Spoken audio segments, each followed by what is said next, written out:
50s for me is the ultimate nostalgia, really, because, you know, I was born in 43, so that means that in the mid-50s I was just getting into my teens. I think for everyone that is the time when they are absolutely obsessed by music. Liverpool was amazing with the Merseybeat paper, and it had its own little hierarchy of local bands.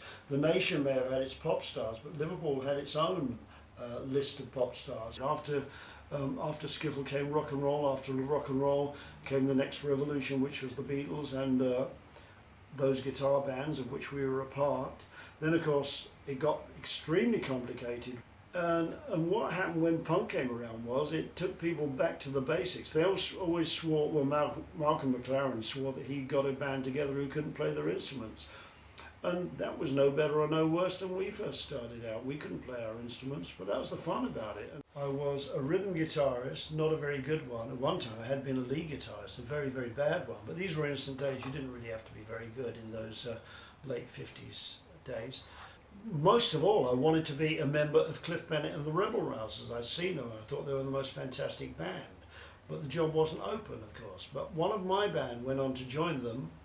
He eventually got disillusioned and left, came to me and said, "You've always wanted to join them, go and ask them, you know, go and get the job," which I did. But they had decided to cut down from a 6-piece band to a 5-piece, economical reasons, and rhythm guitar wasn't that important to a band of that kind.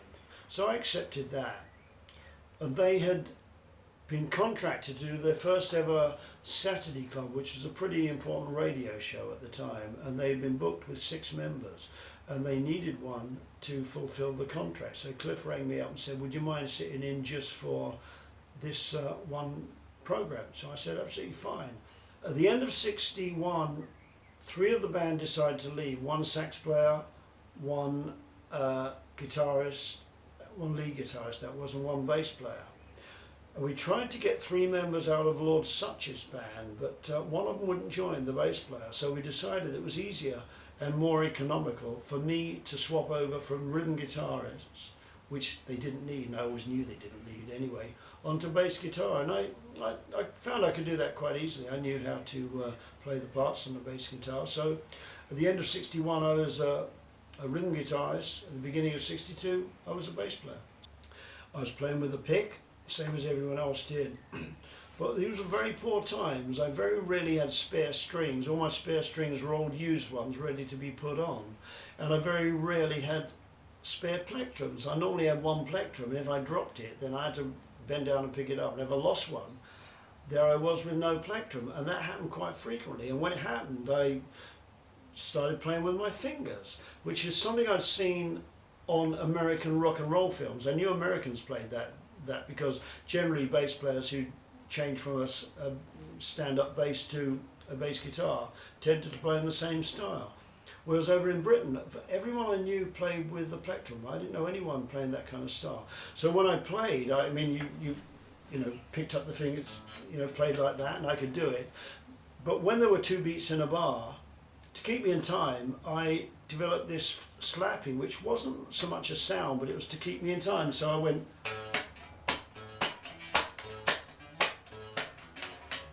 like that, and it was nothing more than keeping me in time, but it looked very, very good. And I remember the first time I went to the Star Club, King Size Taylor told me, well, he came up after the show and was very, very flattering about my bass player and wanted to know how many fingers I used. Well, it was in fact only the first 2, because you get all the run, you get only quick runs with 2 fingers. You didn't need any more than that, but it looked very, very flash. And a lot of the Liverpool bands saw that, and by the next time they came out to the Star Club, quite a few of them were playing with their fingers. Tony Jackson, who was the original bass player in the Searchers, by the time they got famous, he was playing exactly in the old style that I used to play. And it was quite nice to know they copied. Of course, as they became better known than we were, then they got the credit for playing like that. And I was kind of left in the cold a little bit. But Steve Priest of The Sweet wrote a book a while back about his time with the band, and there is a little paragraph in it where he was learning the bass, and he said, "I used to go and watch Frank Allen, who was with Cliff Bennett and the Rebel Rousers.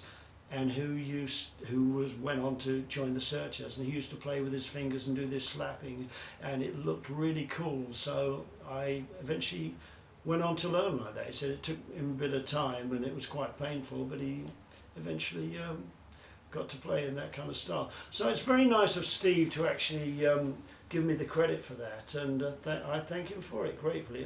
We all need a little pat on the back every now and again. You don't get many, so that kind of thrilled me.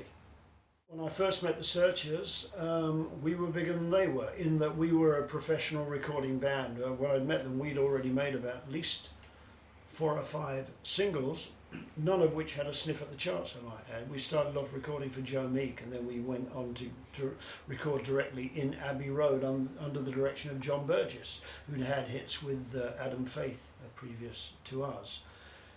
And I'd become pals with them for no other reason that they were my kind of people. I mean, you've got to remember that Hamburg was this mad oasis of rampant rock musicians looking for sex, drugs and rock and roll. And I wasn't like that. I didn't drink at the time. I was absolutely teetotal. I wasn't sure of myself in that kind of environment. I was very moderate in everything, and it was quite a frightening sort of community to be in. The Searchers were very clean living, quiet lads. They did drink, but very, very limited. And I enjoyed them and their sense of humour. Chris Curtis in particular was an extremely funny person, and he was the unelected leader of the band at the time. He had great personality, great charisma on stage, a really off-the-wall sense of humour. So I found myself hanging about with the Searchers. They weren't recording, and it was no big deal to be with the Searchers, except for, I enjoyed their company. Of course, the Beatles took off beginning of '63, and by the middle of that year they got their chance to record, shot straight to #1. So suddenly I found myself in the position that these friends who I'd made by accident were suddenly international stars, and I was enjoying all the perks of just, reflected glory, being a friend of someone who was big in the charts. So I remember going to a party at their manager's house, and I think the guest list outside the Searchers at that time was Roger Moore, Al McCogan, Gene Pitney, Big D. Irwin, a whole load of other people. It was a big thrill for me. I never knew I'd be a part of it. Then what happened was, there was a fraction in the band. In fact, Tony Hatch, when I interviewed him for one of my books later on, said he could see that it was a 3-against-1 situation when he first went into the studio with them. I didn't see it particularly like that at the time, but it very quickly became evident that they weren't getting on with him. I suppose the real divisions came when they recorded Needles and Pins, and suddenly Tony was no longer the lead singer. The first 2 singles he'd been the lead singer on, so now his position was usurped, which didn't make him very happy, reduced his power in the band, and it did change things enormously. It caused lots of friction. They were having arguments, and suddenly they wanted to get on with things and move on. So they decided that it was best if Tony would be promoted as a solo artist, and that they got a replacement for him. And I was offered the job initially by Chris at a restaurant in London, a restaurant called Antonio's in Cranbourne Street. I was scared about taking up the offer at the time because the Rebel Rousers had just been signed by Brian Epstein, and I was very conscience-stricken that anything interrupting that might be detrimental to the band. So I kind of avoided it and sort of said no. And then a few weeks later, I was walking down the street in Ireland. We were on a short tour of Ireland with the Rebel Rousers. I hadn't told any of the band of this offer that had been made to me. I suddenly decided to tell Moss, one of our sax players. We were just strolling through this village, and he was absolutely astonished. He said, "I can't believe it. You've been offered a job by one of the most important bands in Britain and possibly the world. You've turned it down. You're insane. Get onto them, tell them you want the job, and ask them if they want a sax player as well."